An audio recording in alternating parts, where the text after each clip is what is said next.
Hello and welcome to Judicial Service Exam Coaching. So this is the last mock test of our mock test series, that is mock test 7 on Constitution of India and the Indian Evidence Act. I'll do this paper discussion video in two parts. In the first part, I'll discuss the questions of Constitution of India, and in the second part, I'll discuss the questions of Indian Evidence Act. But before I'm going to start my video, I have to say something. So as I time long, and I had heard video direct start koro, even more like, share, subscribe koribo noko. Jihokalamu regular videos at Eluka Zane. So as of time long, যদি আপোনালোকৰ মনত আছে যেটো মোৰ মক test এনাউন্সমেন্টৰ video আছে তাত মই কৈছিলো যে যেতিয়া আমাৰ পেপাৰবোৰ ইন্ডিভিজুৱেলি মক টেষ্টবোৰ কমপ্লিট হৈ যায় কন্ডাক্ট কৰা তাৰ পিছত 100 মাৰ্কছৰ এটা মক টেষ্ট এটা কৰিম যেটো আপোনালোকৰ যেনেকৈ আপোনালোকৰ প্ৰিলিমছৰ এক্সাম যেটো প্যাটাৰ্ন হয় হেতু প্যাটাৰ্নত ওকে আৰু যদি আমৰা গুটেইখিনি কমপ্লিট হৈছে কিন্তু এটা সেগমেন্ট মোৰ ৰৈ গৈছিল মক টেষ্ট 3 যেটো আছিল আমাৰ আসামিজ ইংলিশ জিকে কাৰেন্ট এফেয়াৰ্স তাত মই ৰিজনিং এড কৰা নাছিলো গতিকে 100 মাৰ্কছৰ যেটো মক টেষ্ট হ'ব তাত মই ৰিজনিংও এড কৰিম গতিকে আপোনালোকে অকমান ৰিজনিংও চাব ধৰক যেনেকুৱা ধৰণৰ ৰিজনিং আহি থাকে নাম্বাৰ সিস্টেম হওক সিলোজিজমো কেতিয়াবা আহে এনালজি হওক ডাইৰেকশন হওক ক্যালেন্ডাৰ হওক তেনেকুৱা ধৰণৰ অকমান আপোনালোকে চাই লব ৰিজনিং বোৰ চাই লব ওকে আৰু এতিয়াৰ পৰা পঢ়ি থাকক আপোনালোকে ডেটটো মই 7 বা 8 ডেজ মান আগত WhatsApp গ্ৰুপত আপোনালোকক মই জনাই দিম ওকে সো যি সকলে ৰেগুলাৰলি দি আছে তেওঁলোকেটো গমে তেওঁলোকেটো এক্সাম মক টেষ্টবোৰ দিবই যদি কোনবা আকৌ নতুনকৈ আপোনালোকে পাৰ্টিসিপেট কৰিব বিচাৰে তেতিয়া হলে আপোনাৰ নাম আৰু ফোন নাম্বাৰটো আমাক আমাৰ ইমেইল আইডি lawtutorial2013@gmail.com মেইল কৰি দিলেই হল কমেন্ট সেকশনে আপোনালোকে জনাওক নহলে আপোনালোকে মোৰ মক টেষ্ট এনাউন্সমেন্টৰ ভিডিওটো চাওক তাতে গোটেই ডিটেইলছখিনি আপোনালোকে পাই যাব ওকে আৰু আগৰ মক টেষ্টবোৰ আমাৰ ফ্ৰী আছিল আৰু যেটো 100 মাৰ্কছৰ মক টেষ্ট হ'ব হেতু আমাৰ ফ্ৰী হয় কোনো ফিস না লাগে ওকে আৰু যি সকল এসপিৰেন্টে ধৰক সাপোৰ্ট দিলে ভিডিওটো চাই পেলাই ৰেসপন্স দিলে পাৰ্টিসিপেট কৰিলে সো আপোনালোকলৈ থ্যাংক ইউ সো মাচ আপোনালোকৰ এখিনি সাপোৰ্ট পোৱা কাৰণে ধৰক গোটেইখন পেপাৰ আমাৰ মক টেষ্টবোৰ কন্ডাক্ট কৰা কমপ্লিট হৈ গল ভাল লাগিল মোৰ আপোনালোকৰ সাপোৰ্ট পোৱা কাৰণে আৰু এটা ভাল লাগিছে যে আমাৰ গ্ৰুপটোত অকল যে গুৱাহাটীৰ বা এঠাইৰে কোনবা এসপিৰেন্ট আছে তেনেকুৱা নাই বিভিন্ন ঠাইৰ অসমৰ আছে ইভেন বৰাক ভেলিৰ এসপিৰেন্টও আমাৰ গ্ৰুপটোত আছে ওকে আৰু কিছুমানে গ্ৰুপটোৰ কিছুমান ৰেগুলাৰলি এক্সামবোৰ ধুনিয়াকে দি আছে আৰু কেজন মানে খুব কম আৰু ভাল ৰেগুলাৰলি তেওঁলোকে দিব পৰা নাই বা কিছুমানে আজিলৈকে এটা মক টেষ্টটো এপিয়াৰ কৰা নাই বিভিন্নজনৰ বিভিন্ন প্ৰবলেম থাকে কিছুমানৰ মৰ্নিং চেম্বাৰ থাকে বহুতৰ এলএলএম কৰি আছে এলএলএমৰ ক্লাসও থাকে বা জব কৰে বা পাৰ্সোনাল বিভিন্ন প্ৰবলেম থাকে কিন্তু যেহেতু আপোনালোকে এক্সামটো দিব গতিকে ব্যস্ততাৰ মাজতে সময় উলিয়াই পেলাই আপোনালোকে প্ৰিপাৰেচনটো যেনেকৈ পাৰা টাইম উলিয়াই ভালকে কৰি থাকক যদি কিবা প্ৰবলেম থাকে ডাউট থাকে আপোনালোকে উইদাউট এনি হেজিটেশন মোক ক'ব পাৰে মই যিমানখিনি পাৰো মই আপোনালোকক হেল্প কৰিবলৈ ট্ৰাই কৰিম আৰু যি সকলে ৰেগুলাৰলি দি আছে তেওঁলোকক মই স্পেশালি কৈছো যে আপোনালোকে মক টেষ্টবোৰ দি কেনেকুৱা পালে হেখিনি মোক জনাক মই জানিব পাৰিলে মোৰ ভাল লাগিব মই ফাৰ্স্ট মক টেষ্টটো অকল সুধিছিলো তেতিয়া ধৰক সবে নিজৰ নিজৰ অপিনিয়নটো দিছিলে ভাল লাগিছিল আৰু জেনুইনলি কক ওকে কোন জেনুইন ফিডবেক দিব so that I can improve myself okay even যদি কোনোবাই ভাবিছে কাৰোবাৰ কাৰণে হয়তো হ'ব পাৰে যে পেপাৰখন খুব ইজি হ'ব পাৰে আপুনি ফ্ৰীলি কক একো ভাবিব নালাগে কোনো বেয়া পৰ কথা নাই যে মেম পেপাৰখন ইজি হৈছে কোৱেশ্চন ষ্টেণ্ডাৰ্ডটো আপুনি ইমপ্ৰুভ কৰিব লাগে ডেফিনেটলি মই ট্ৰাই কৰিম ইমপ্ৰুভ কৰিবলৈ ওকে যাৰ যেনেকুৱা মতামত আপোনালোকে মোক ক'ব পাৰে আপোনালোকে মোক কক তেতিয়াহে মই নেক্সট বস্তুবোৰ কেনেকৈ কি কৰিব লাগিব আপোনালোকৰ ৰিকুৱাৰমেন্টছবোৰ কি মই গম পাব পাৰো আৰু এতিয়ালৈকে মই যিখিনি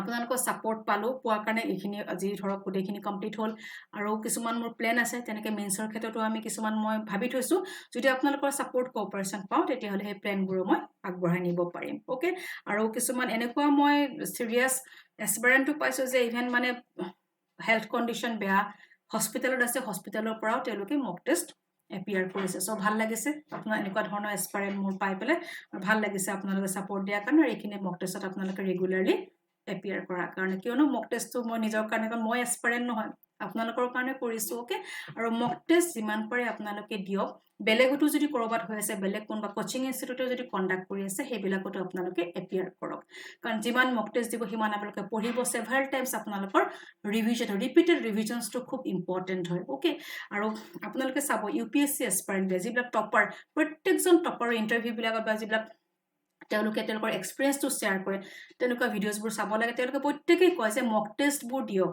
মক টেষ্টৰ কিমান মক টেষ্ট দিয়ে মক ইন্টাৰভিউ দিয়ে ওকে সো আপোনালোকে বেলেগটো যদি কৰবাত হৈ আছে হেবিলাক দিয়ক কাৰণ তেতিয়া নিজকে আপোনালোকে টেষ্ট কৰাৰ চান্স পাব বা গম পাব যে কোনখিনিত আপুনি উইক হৈ আছে কিমানখিনি আপুনি ৰিয়েলি আপুনি মনত ৰাখিব পাৰিছে ওকে সো যিসকলে দিয়া নাই তেওঁলোককো মই কৈছো যেনেকৈ হওক টাইম উলিয়াই মক টেষ্টবোৰ দিবলৈ আপোনালোকে ট্ৰাই কৰক আকৌ তেতিয়া কি হয় পঢ়াৰ স্পীডটো বাঢ়ি যায় ওকে সো ভাল লাগিল আপোনালোকৰ যিখিনি মই সাপোৰ্ট পালো ওকে সো আজি ভিডিওটো ষ্টাৰ্ট কৰো The first question is an amendment of the Constitution of India for the purpose of creating a new state in India must be passed by a simple majority in Parliament.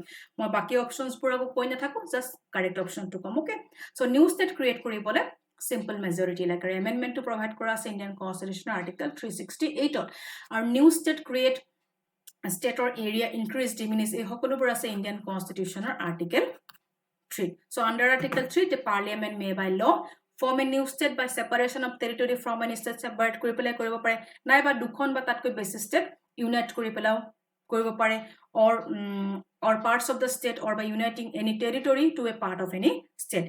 Parliament may also increase the area of any state, diminish the area of any state and alter the name of any state. এই সকলোবোৰ provide কৰা আছে Indian Constitution Article 3.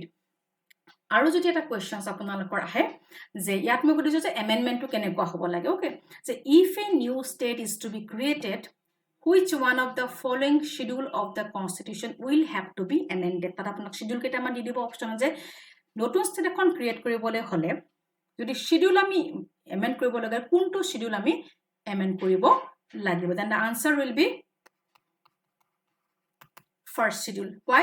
Because first schedule contains the name of states and union territories and the territorial jurisdiction of the state is also included in first schedule. The schedule bilako apnaloke bhalke cite hobo schedule bilakor pora question ahe especially 5th schedule 6th schedule okay.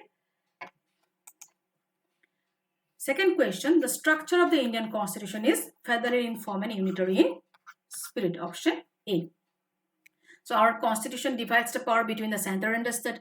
Center state mas power divide kora ase amar constitution kon written constitution aru tenekwa kisman factor ase which makes it federal in its form okay kintu ketiaba ami dekhibo pao je it tends to be unitary in some occasion so example hisabe ami kobo paru emergency situation or kotha okay so it tends to be unitary in some occasion so it is unitary in spirit especially at the time of emergency. And the most remarkable achievement of the Indian Constitution is to confer upon a federal system with the strength of unitary government. Okay, and though normally the system of government is federal, normally the system of government to ki hoy federal hoy, but the Constitution enables the federation to transform into a unitary state. That's why the structure of the Indian Constitution is federal in form and unitary in spirit. Question number 3. In the Constitution of India, the term federal does not figure anywhere in India. Term federal to Indian Constitution ko to mention kora nai. Question number 4. Which of the following fundamental rights have been given to the Indian citizens only? Yat hoda je Indian citizens only. Indian citizen of kuntu fundamental rights dia hoise.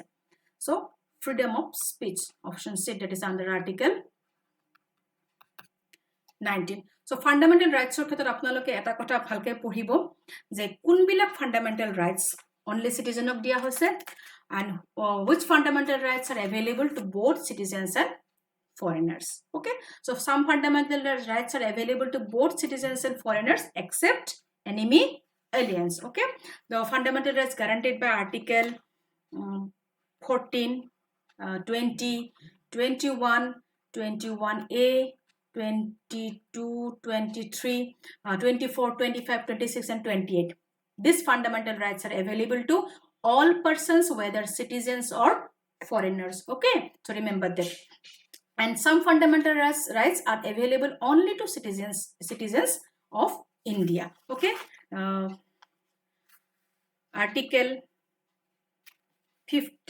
15, 16, 19, 29 and 30. These are fundamental rights are available to only citizen of India. So, enekwa dhorono question o ahe bibhinno dhorono okol je exam bibhinno dhorono exam competitive exam to ahe ar fundamental rights to khub bhalke পঢ়িব লাগে easy বুলি না ভাবিব so ঘুৰাই পকা questions দি দিয়ে কিবা বহুতে কনফিউজ হৈ যায় আৰু এনেকুৱা ধৰণৰ কোৱেশ্চনছত কিন্তু কোনটো সিটিজেনৰ কাৰণে अवेलेबल হয় কোনটো ফৰেনাৰ্ছৰ সিটিজেনস বোথ উভয়ৰ কাৰণে अवेलेबल হয় কনফিউজন হয় গতিকে ভালকে আপোনালোকে পঢ়িব ধুনীয়াকৈ চাৰ্ট এটা বনাই ল'ব okay Question number 5 A writ of habeas corpus for the release of a person can be issued where the arrest or detention has taken place in contravention of the procedure established by law yes এনেকুৱা ক্ষেত্ৰত writ of habeas corpus issue কৰা হয় to secure the release of a person imprisoned on criminal charge no where the arrest has taken place for contempt of court or the parliament no so আমি correct to choose কৰিব লাগে so only one so option C okay and habeas corpus is a legal remedy to provide relief to the detainees from unlawful imprisonment আৰু গুটেই কেইটা ৰিটে আপোনালোকে ভালকে পঢ়িব ৰিটৰ ওপৰত কোৱেশ্চনছ আহে মেইনছত শৰ্ট নোট আহে Question number 6 The 7th schedule of the Constitution of India contains union list state list and concurrent list schedule বোৰো চাব আপোনালোকে ভালকে scheduleৰ ওপৰত কোৱেশ্চনছ আহে Question number 7 Which part of the Indian Constitution deals with center-state financial relation? ইয়াত মই সুধিছো center-state financial relation কথা okay so center-state financial relation deal কৰে part 12 আৰু center-state legislative and administrative relation deal কৰে part 11 legislative and administrative relations of center and state okay so part 15 it deals with the election commission of India আৰু ইলেকশনৰ ওপৰত মোৰ separate video আছে মোৰ example চেনেলটোতে আছে কিন্তু লিংকটো মই আপোনালোকক কমেন্টত দি দিম সো তেনেকুৱা ইম্পৰ্টেন্ট ভিডিওবোৰ লিংকবোৰ মই কমেন্টত দি দিম আপোনালোকে চাই লব তাত মই গুটেই ইলেকশন লগত ৰিলেটেড যিখিনি কনস্টিটিউচনাল প্ৰভিজন মই ডিটেইলছত ডিসকাস কৰিছো লগতে ইলেকশনৰ ওপৰত এমসিকিউজৰ ভিডিওছ আছে যদি সেই দুটা ভিডিও আপুনি চাই তো এই ইলেকশনৰ লগত ৰিলেটেড যিখিনি কনস্টিটিউচনাল প্ৰভিজন বা চ্যাপ্টাৰটো আপোনালোকৰ কমপ্লিট ক্লিয়াৰ হৈ যাব okay part 14 It deals with the services under the union and the state. It is Public Service Commission. Okay. And part 10, it includes Article 244 and 244 and is about administration of city areas and tribal areas. That is part 10. Question number 8. Under which of the following constitutional provision the Supreme Court of India extends advice to the President of India? That is under Article 143. Okay. So this article is about power of the president to consult Supreme Court and article 141 it deals with the law declared by the Supreme Court to be binding on all courts article 142 it deals with enforcement of decrees and orders of Supreme Court and orders as to discovery asil saga sailobo and article 144 it deals with civil and judicial authorities to act in aid of the Supreme Court okay our union judiciary or state judiciary report more separate videos ase moi link to di dim next consider the following statements comptroller auditor general bikhoye moi kichon statement disu kontu correct apuni basi uliabo lage the comptroller auditor general of India has to audit government expenditure yes government expenditure audit kore make financial policy no sanction grants to various departments this is wrong this is also wrong see that public expenditures are in conformity with the government rules yes so 1 and 4 so the correct option is D the work of comptroller auditor general does not include the making of financial policy or sanctioning grants to various departments aro comptroller and auditor general because Indian constitution article 148 opera 151 and he is appointed by the president and removed from office in like manner and on the like ground as judges of the Supreme Court. Our duties and powers as a comptroller and auditor general article 149 not. Next question, who has the right to address the parliament? So Attorney General of India. Attorney General of India has the right to take part in the proceedings of Parliament of India and Attorney General of India is the Indian government's chief legal advisor and he is appointed by the President of India on the advice of the Union Cabinet under Article 76 of the Constitution and Attorney General hold office during the pleasure of the President okay Attorney General to hoise amar country highest law officer okay and second highest law officer hoise Solicitor General and Solicitor General assists the Attorney General of India and Solicitor General is himself assisted by 4 additional Solicitor General okay aru state or amar highest law officer hoise Advocate General okay our Advocate General because mention kora ase Indian Constitution or article 165. And who is the present Attorney General of India? K.K. Venugopal. He was reappointed as Attorney General of India. And Tushar Mehta, the Solicitor General of India, he was also reappointed. Okay. Aru jodi question athar zikar karone moi koisu. Who was the first Attorney General of India? So MC Sittalvad was the first Attorney General of India. MC Sittalvad was the first Attorney General of India. Okay, so eta questions আমি discuss কৰাৰ লগতে আমাৰ বহুত কথা আমাৰ হাঙুৰ খাই যায়, বহুতখিনি আমাৰ discussion হৈ যায়. Okay, so video বোৰ আপোনালোকে চাব. Question number 11. Rajya Sabha enjoys more power than Lok Sabha in the case of. So কিছুমান ক্ষেত্ৰত ৰাজ্য সভাক যদিও লোক সভাৰ পাৱাৰ বেছি থাকে কিন্তু কিছুমান ক্ষেত্ৰত ৰাজ্য সভাক এক্সক্লুসিভলি কিছুমান পাৱাৰ দিয়া হৈছে. So মানি বিলছৰ ক্ষেত্ৰত ডেফিনেটলি নাই, নন মানি বিলছৰ ক্ষেত্ৰত নহয়.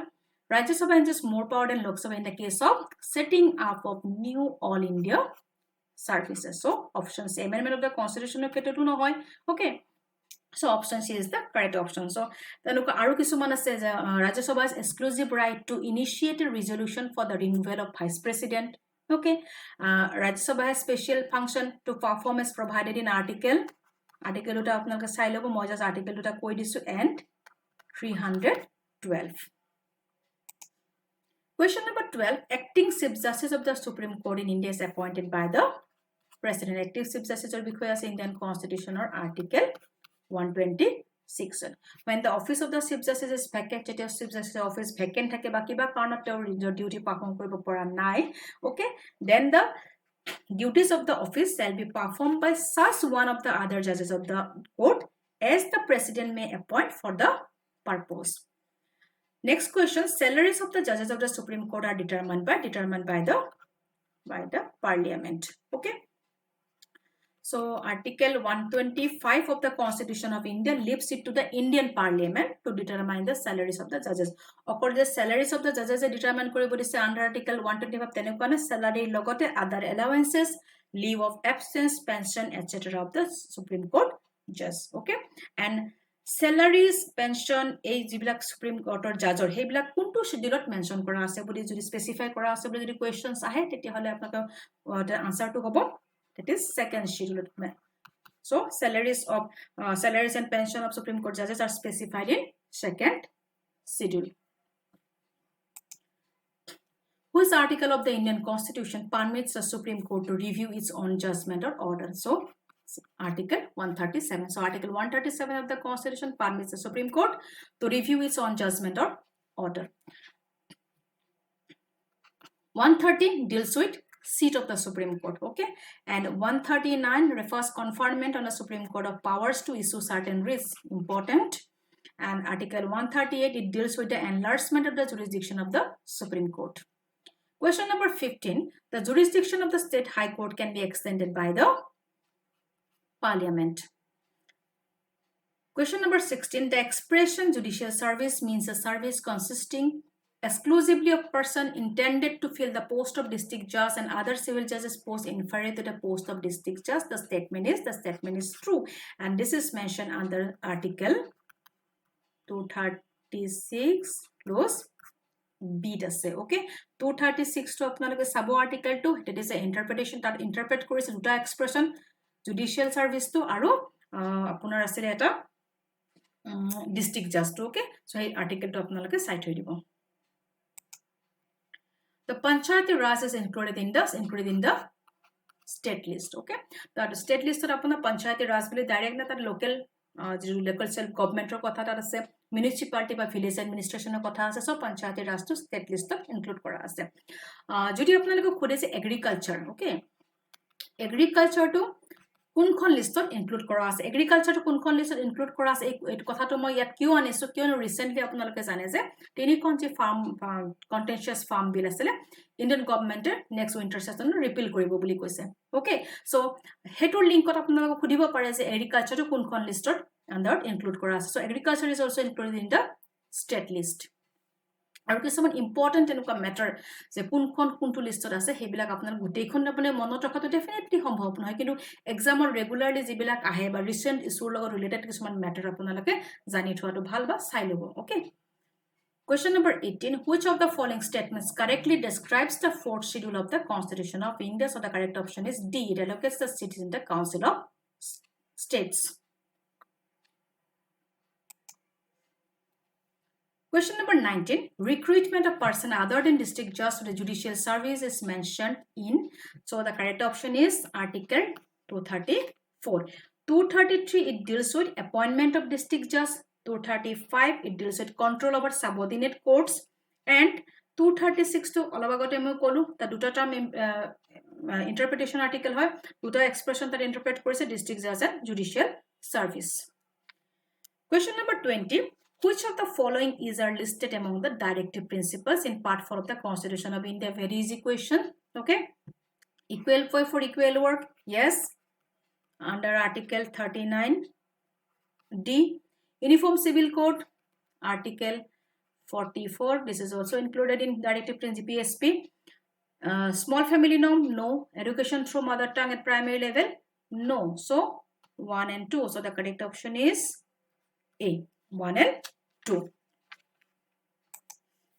Question number 21. Which of the following statement is that correct in respect to Article 26? Article 26 of the Constitution of India states that subject to public order, morality, health, every religious denomination or any sanctions thereof shall have the right to establish, maintain institution for religious and charitable purpose. Yes. To manage his own affairs in matters of religion. Yes. To own and acquire movable and immovable property, this is also correct. To administer such property in accordance with the law, this is also correct. So all of the above. So the correct option is D, all of the above. Okay, so 26 ode gutei khini diai ase. Question number 22.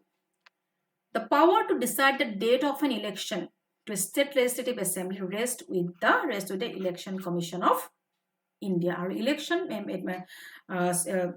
matter to apunar Indian Constitution of Part 15 deal korise Article 324 opera 329 loge gutei khini mention kora ase. Okay, amu video to sai lobo apnalokor clear hoy jabo election log related jikhini constitutional provision. Question number 23. The financial distribution between the union and the states take place on the basis of the recommendation of the which one of the following? So the Finance Commission or recommendation not union or state or mazot jitu financial distribution to her Financial Commission or recommendation. Financial Commission to is constituted by the President under Article 280 of the Constitution of India. Question number 24. How is legislative access of Parliament and State Assemblies checked? Okay, so the correct option is judicial review. Okay, so the legislative access of Parliament and the State Assemblies checked by judicial review of the Supreme Court. The judicial review function of the Supreme Court means to examine the constitutional validity of the laws. So laws bilakor constitutional validity to ki kora hoy examine kora hoy. Judicial review is a doctrine under which legislative and executive actions are subject to review by the judiciary. Judicial review por short note to ahe site hobo judicial review, judicial activism essay karone important. Last question. Mr. ABC, a fictitious person, is aged 32 years. In terms of his age, he cannot be. Okay. Question to nishoy buji paise. As a person, Mr. ABC is 32 years. So, towards to age, he to age to ki hobon war tolot mention kora option getter bhitor. Okay.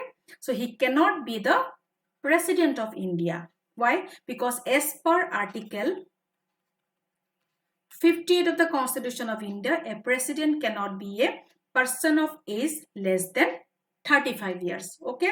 And in case of Prime Minister of India, a Prime Minister must be over 25 years of age if he is a member of Lok Sabha. Okay.